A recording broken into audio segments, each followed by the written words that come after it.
So for this first exercise, it is for stepping to walk. So when you are cueing or looking at your client, you're going to be looking at some specific aspects of their stepping. So number one, you're looking at, do they get a lift up? All right. So really cueing this lift type of movement versus this downward movement, right? So some people might bend their knee and step here. Their head is forward versus your trunk is straight, your hip is straight, and your knee is straight. And then you're pushing off from your back leg. So again, stepping to walk. And you're working on that push off, this lift. So this is exercise number one.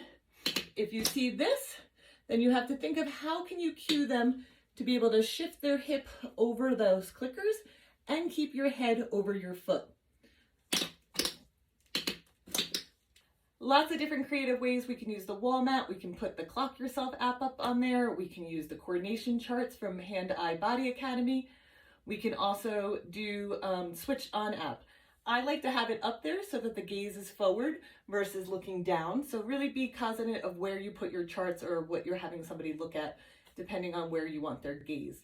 So again, exercise number one, step and lift. I sometimes say step forward and then rock. So step, rock, and then come back. Step, rock, and come back. I also talk about why this is important for gaits for my clients so they can have that saliency and understand why they're working on this. So if I step here and my center of mass is just here and I just step and come back, this isn't going to really help me with that transfer of my weight, right? I'm not getting anywhere right now. I can take that step. This is which brings me forward and gets me to point B. And then you can actually practice walking and then see if that translates right afterwards of these new mechanics of having somebody lead with their hips and getting better extension and better push off. Some progressions. You can add resistance, so I can put a band behind me, or as they pull, you can have them next to some kind of weighted machine that has weights, and you can actually progress on how much weight or resistance they're doing with stepping. You can increase the distance. You can add some visual conflict, having them do head turns, eye movements, finding different things, eyes closed. So there's different ways to add a progression of the exercise. But the basic exercise first is stepping forward with this upward lifting type of movement. You can progress this exercise by adding a head turn.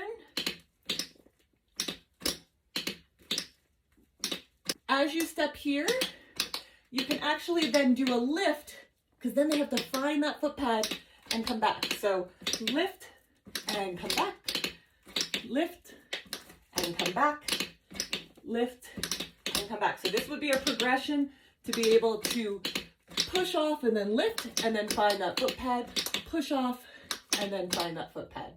So first you're going to keep full contact on the ground. You could just lift a little bit. Right? So if you look at degrees of freedom, I'm just lifting very little bit and then finding it, versus if I lift a little bit more, now I have to find that more, versus really lifting it and coming down. So that would be one progression if you want to start adding different layers of the exercise.